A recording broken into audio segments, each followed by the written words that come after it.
The number of people turned away at Germany's borders increased by 45% in the new government's first week in office. That includes around 30 people seeking asylum.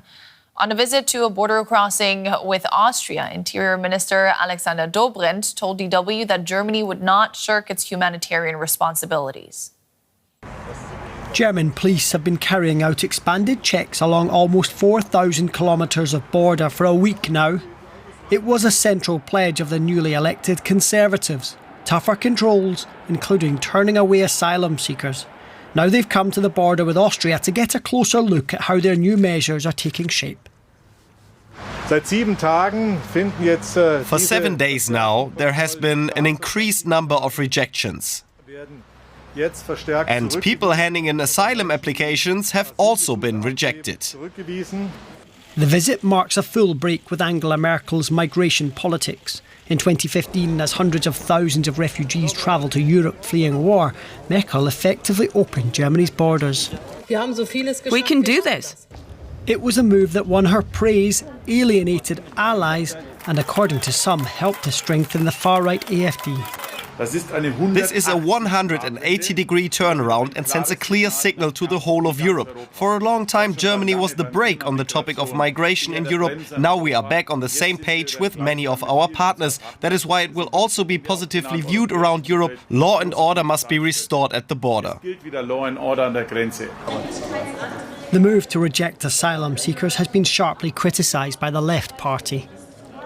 This is first of all against all human decency, but it's also against international and European law. And Friedrich Merz will see that he will actually meet reality when this is complete nonsense. And we all know that this culture war from the right and from conservatives only pushes society to the right. But the government says that while it's cracking down on smuggling gangs with drones and thermal imaging technology, vulnerable individuals will still be allowed in. We fulfill our humanitarian obligation as a matter of course, but restoring order means it's not the criminals who decide who comes to Germany. Nevertheless, the government may well have to defend its measures in court, with critics saying they breach EU asylum law. Let's cross over to our political correspondent Simon Young, who is following all of this from Berlin now. How different are the newly introduced measures from what was already in place?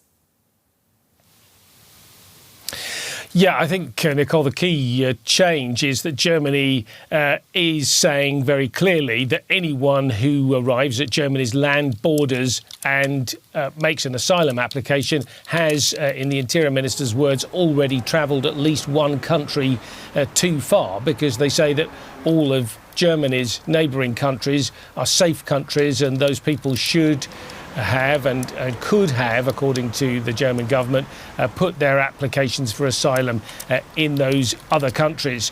So the policy now is to refuse entry to asylum applicants at the border. Previously, that was only done in specific cases where somebody had already been issued with a ban, or indeed in those cases where they didn't actually make an asylum case. Now it'll be across the board, except in cases of vulnerable people and for humanitarian reasons. So the other thing that's been announced, I think, as part of this policy is a significant increase, slightly over 25% increase in the number of border officers, and the government is also paying for things like, all sorts of technical equipment, just to show that Germany really means business on the question of protecting its borders. Now, are these stricter checks really effective? Well, according to the Interior Minister, Alexander Dobrindt, yes, they are. He said that in the week since the new policy was introduced, 32 of 51 asylum applicants had been rejected at the border, whereas in the previous week, none of those people who made an application were rejected. They all ended up in an asylum reception centre in Germany somewhere.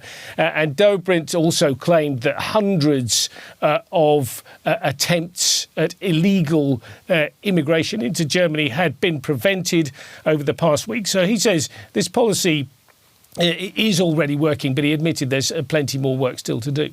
How do Germany's neighbours feel about all of this? Well, it's interesting. The Austrians, they say they've welcomed the policy. They say it's a paradigm shift and it's all going in the right direction, except that they also say, oh, well, we're not willing and keen to take back asylum seekers that Germany rejects on the Austrian border with Germany. So we'll have to wait and see how that particular dilemma plays out in future. And other countries, Poland, Switzerland, have said they're not happy. Poland in particular says this is against EU law. And we've seen at least one case where a couple of Afghans at the Polish-German border who wanted asylum in Germany were pushed back by the Germans. The Polish authorities also said that they couldn't come in. Eventually, those Afghans, it seems, ended up in Germany after all. Thank you. That was DW political correspondent Simon Young.